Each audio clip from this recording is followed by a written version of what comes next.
And all right, so we are live. My name is Jesse, and I am the lead on the Conservation Stories Canada project, where over 2021, I'll be heading out to every province and up to the territories to feature amazing stories of conservation in action in the field. In the meantime, I am doing this incredible series of digital interviews with conservation superstars, rising conservation leaders across the country, and I'm really excited today because this kicks off a three-part series with amazing people at Cape Breton Highlands National Park, one of the most incredible Parks Canada sites in the country. And I am joined live by Jared Tomie, who is an ecologist there. Jared, thank you so much for joining me today. I really appreciate it. Thanks for having me, Jesse. Yeah. So Cape Breton, I have never been to in person. I'm so excited to get out there later this year, but it is classically one of the most iconically beautiful places in the country. And can you paint a little bit of a picture for me of what it's like working there, what it looks like, what the whole vibe is? I mean, it sounds like such an incredible place from everything I've seen and heard. Sure, it is a beautiful place. So it's where the mountains meet the sea. So we have quite a range of different habitats and ecosystems here on Cape Breton Island itself, and then just a really neat sampling of that within the Cape Breton Highlands National Park.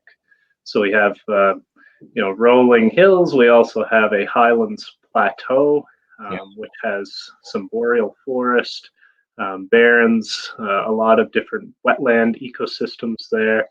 And then our coastal beaches, of course, on each side of the island. So the national park itself is about 950 square kilometers, and flanked on the west is the Gulf of St. Lawrence, and on the east is the Atlantic Ocean. So we get sort of this really neat range of habitats, and then these deep canyon valleys that go through the center of the park as well. So just really beautiful scenery, green slopes, interesting highlands, and neat coastal environments. So with all these environments, there must be just a bevy of different species. I mean, I love this image of the mountains meeting the sea. So as an ecologist, do you focus on anything in particular? Do you get to cover the broad swath of it? What's the situation there as a researcher? Sure. I'm a generalist, I'll say. So it really is a wonderful playground for me because I get to look at all different ecosystems here throughout some of our monitoring programs, different projects that we have on the go. So it really is running the gamut of different types of monitoring and research that can happen here. So from the forest to wetlands to aquatic environments, we do many different programs and projects here. So it's a great mix, really. Yeah. Well, and this is why I'm so excited to do this series with some of the biologists at Cape Breton Highlands, because I mean, there is so much to discover. So it's an exciting mix of some of the sort of the iconic Canadian species that we all think of and love, and some of the more niche elements, which I understand, we chatted before this interview, and I know that bats are a focus of yours, something that you're really keen on. Can you tell me a little bit about some of the bat research that's going on there and what that actually looks like in the field? Certainly. So right now we're focusing on acoustic monitoring of bats. Much of this, unfortunately, relates back to a disease that has afflicted several of our local bat species. So we have two that are native to Nova Scotia that live here year round. In the Highlands itself, there is another species that doesn't occur here. But so a lot of our monitoring does focus on them because they've been affected by what's called white nose syndrome. It's a fungal infection that basically disrupts their hibernation. They go into these underground areas in the wintertime, and essentially it wakes them up. They use up their energy stores.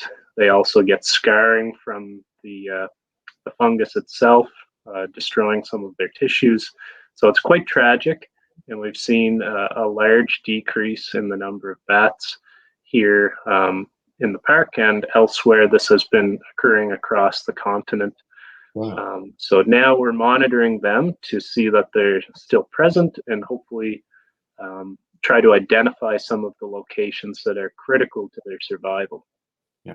So white nose syndrome is something that I've certainly heard of. It's a really evocative problem facing an animal because you can visualize it, you can literally see it in action. Now you mentioned that there's been this big decline in bats. What does that actually mean? Are we losing half? Are we losing 90%? Is this something where they're imminently threatened with sort of extirpation and getting not being in the park anymore, or what's going on? Right. So, looking through some of the research out there in the world, it seems that there is a 90% or more decline in Wow. their population in some of these colonies in the wintertime. So that's where a lot of this more conclusive evidence comes from. Colony counts where researchers would have counted all of the individuals in a cave or mines or places where they're overwintering. And it really is this stark decline in their population. Mhm. So looking at numbers where there may have been thousands of bats before, and now there may be fewer than dozens. Yeah, that is, it's hard to fathom. It's something where, one of the things in conservation is sometimes it seems like there's hope, and sometimes it seems like the odds are so stacked against you that there really isn't a chance to make a positive difference. But I want to spin it back to the positive difference by highlighting this monitoring work to begin with. What does this actually look like? I mean, acoustic monitoring for bats. In my mind, I'm picturing you out intrepidly in the forest at night with epic headphones on, seeking out bats with a cool device of science. Is that sort of what it actually is like? How does this work in the field? Sometimes it's like that, but the majority of the time it isn't. So what you're talking about would be what we would call a mobile survey. So Okay. that's something that you're actively out listening for bats at the frequencies that they emit. So bats use what's called echolocation to navigate at night, and they use that for hunting as well. Essentially, what they're doing is emitting these pulses of sound that are above our audible range, and they use that to navigate. So we are able to listen to that with special equipment, which is really handy for detecting whether or not they're in different habitats. And it also gives us an idea, more so an index of their activity. So we can't use this information to tell us how many individuals are flying, Right. but we can compare it over time to say, well, there was much more activity this year compared to another year if we keep things somewhat stable between our sampling. So most of what we're doing is putting out these listening devices, this microphone and a device that can interpret the calls at stations, and it will listen for days, for weeks, on a set schedule. So that is really the bulk of what our monitoring entails, are these stationary surveys. Yeah. If you go out there and stand beside them, though, and you take a cool picture, it looks like you're intrepidly in the forest, which is kind of fun. Yeah. One of the things with bats that I find really fascinating is that certainly when I was a kid, bats were really maligned. Like snakes and spiders, they're a creature that most people don't instinctually love. I've always really loved bats, but you have that disconnect between people who are afraid of it and they associate bats with disease, they associate bats with all sorts of bad things, coming and sucking their blood in the night. So do you run into this problem when you're working to convince the public on the need to conserve them, when you're working to convince anyone on the need to conserve them, is that people are reluctant to think of them as something that's worth preserving? Or is it the opposite there? Do people, really get behind what you're doing and love it all? I mean, I'm just curious what the situation is out there.